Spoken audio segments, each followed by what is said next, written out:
Hi అండి. Welcome back to my channel గంతస్ cute home. అందరూ ఎలా ఉన్నారండి? బాగున్నారా? నేనైతే చాలా బాగున్నాను. మీరు ఇంకా బాగుండాలని మనస్ఫూర్తిగా కోరుకుంటూ ఈరోజు వీడియోని అయితే స్టార్ట్ చేసేద్దాం. ముందుగా ఛానల్ని ఎవరైనా ఫస్ట్ టైం చూస్తుంటే కనుక ప్లీజ్ అండి సబ్స్క్రైబ్ చేసుకోండి. అలాగే ఈ వీడియో కనుక మీకు నచ్చినట్లయితే లైక్ చేయడం మర్చిపోకండి. ఈరోజు వీడియో అయితే చాలా మందికి యూజ్ అవుతుందండి. అంటే టైలర్స్ ఎవరైనా బొటిక్ పెట్టుకోవాలి అనుకున్నా, లేదంటే షాప్ లాగా పెట్టుకోవాలి అనుకున్నా కూడా ఈ వీడియో అనేది యూజ్ అవుతుంది. నాకు తెలియని విషయాలు కూడా నేను వేరే వాళ్ళని అడిగి మరి ఈ వీడియోనైతే పోస్ట్ చేయడం జరిగిందండి.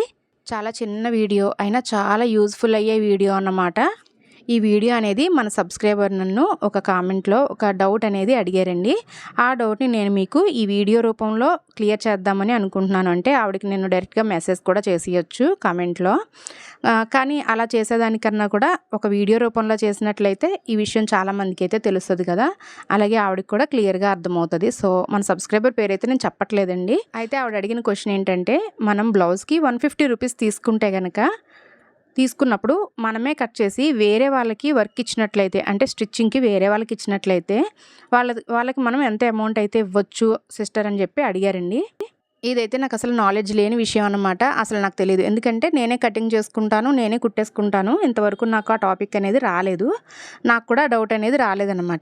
ఒకవేళ ఫ్యూచర్లో నేనే గనక షాప్ పెట్టుకుంటే, లేదా నేనే బొటిక్ స్టార్ట్ చేయగలిగితే దేవుడి దయ వల్ల ఈ వీడియో అనేది ఈ క్వశ్చన్ అనేది నాకు చాలా యూజ్ అవుతుందండి. అందుకే చాలా మంచి క్వశ్చన్ అడిగారనమాట మన సబ్స్క్రైబరు. ఈ విషయంలో నాకైతే నాలెడ్జ్ లేదని చెప్పాను కదండి. అయితే దీనికి మీరు ఎలాగా ఆన్సర్ చెప్తారని చెప్పి అనుకోవచ్చు. సో నాకైతే అస్సలు నాలెడ్జ్ లేదు కాబట్టి నేను వేరే వాళ్ళని అడిగాను అనమాట. ఒక అక్క ఉన్నారు, ఆర్ఎస్ టైలరింగ్ అని, సునీత అక్క అని ఉన్నారండి. ఆవిడని అడిగితే నాకు వెంటనే పాపం ఆవిడ నాకు ఫోన్ చేసి మరీ చెప్పారు. ఆవిడ కూడా ఒక షాప్ రన్ చేస్తున్నారు కదా. సో అందుకని ఆవిడకి తెలుస్తుందని చెప్పి నేను ఆవిడని అడిగాను అనమాట. మన సబ్స్క్రైబర్ నన్ను అడిగారు. నేను ఈవిడికి తెలియదండి అని చెప్పి ఒక మెసేజ్ పెట్టవచ్చు నాకు తెలియకపోతే, కానీ నాకు కూడా తెలుసుకోవాలని కుతూహలంతో నేనైతే సునీత అక్కని అడగడం జరిగిందండి. సునీత అక్క నాకు వెంటనే ఫోన్ చేసి రిప్లై ఇచ్చారు. ఏంటంటే 150 రూపాయలు అనేది తీసుకుంటే గనక 150 రూపాయలు చాలా తక్కువ కదండి. 150 రూపాయలు అయితే మనమే కుట్టేసుకోవచ్చు కదా. కొంచెం ఎక్కువ తీసుకున్న ఉద్దేశం అయితే కనుక 100కి 60% మీరు తీసుకోండి, 40% అవతల స్టిచ్చింగ్ చేసే వాళ్ళకి ఇవ్వండి పీస్ వర్క్ లాగా అని చెప్పి అన్నారండి కదా. మరి 150 రూపాయలని అడిగారు కదండి మన సబ్స్క్రైబరు. 150 రూపాయలు అంటే నిజంగా చాలా తక్కువ అండి. మనమే 150 రూపాయలకు ఒప్పుకొని అటువైపు వాళ్ళకి ఎంత ఇవ్వాలి, వాళ్ళకి తక్కువ ఇస్తే బాగోదు కదా, మీరు తక్కువ ఒప్పుకున్నారని. సో అందుకని ఏంటంటే ఒక 100 రూపాయలు మనకి బ్లౌజ్కి వచ్చిందనుకోండి, అందులో 60 రూపాయలు మీరు తీసుకుని 40 రూపాయలు కుట్టే వాళ్ళకి ఇవ్వచ్చు అనమాట. అంటే మీరు బ్లౌజ్కి 200 తీసుకుంటే 120 రూపాయలు మీకు మిగులుతుంది. అలాగే 80 రూపాయలు అవతల వ్యక్తి ఎవరైతే స్టిచ్చింగ్ చేస్తారో వాళ్ళకి ఇవ్వచ్చు.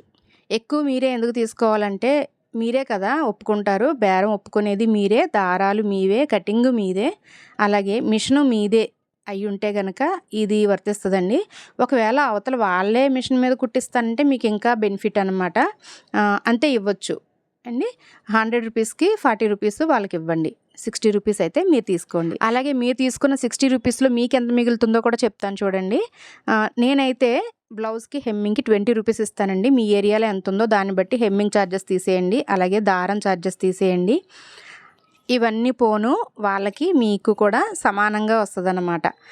సో నేను చెప్పేది ఏంటంటే, తక్కువ అమౌంట్ తీసుకున్నప్పుడు మనమే కుట్టుకోవడం బెటర్ అండి. కొంచెం ఎక్కువ తీసుకున్నారనుకోండి, అప్పుడు మనకి వర్క్ ఎక్కువ అవుతుంది, లోడ్ ఎక్కువ అవుతుంది అనిపిస్తే కనుక వేరే వాళ్ళకి, అంటే బయట వాళ్ళకి ఇచ్చేసుకొని కుట్టించుకోవచ్చు ఈ విధంగా.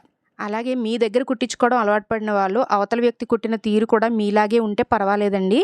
కొంచెం మారిందనుకోండి మళ్ళీ అవతల కస్టమర్ కూడా మనకి రారనమాట. అదొకటి కూడా బాగా గుర్తుపెట్టుకోండి. ఏదైతే నమ్మకంతో కస్టమర్ మన దగ్గరికి వస్తారో మనం ఆ నమ్మకాన్ని అయితే పోగొట్టుకోకూడదు. కాబట్టి కస్టమర్స్ని వదులుకోకుండా జాగ్రత్తగా మంచి వాళ్ళని చూసుకొని ఇచ్చుకోండి. అంటే స్టిచ్చింగ్ చేసేవాళ్ళు కూడా గబా గబా కుట్టేయకుండా సేమ్ మనలాగే మంచి ఫినిషింగ్ ఇచ్చేలాగా, మంచిగా కుట్టేలాగా ఉండాలన్నమాట. సో అలాంటి వాళ్ళని అయితే ఎన్నుకోండి. ఈ వీడియో మీకు నచ్చిందని అనుకుంటున్నానండి. నచ్చితే కనుక ప్లీజ్ లైక్ చేయండి, షేర్ చేయండి, అలాగే ఛానల్ని సబ్స్క్రైబ్ చేసేసుకోండి.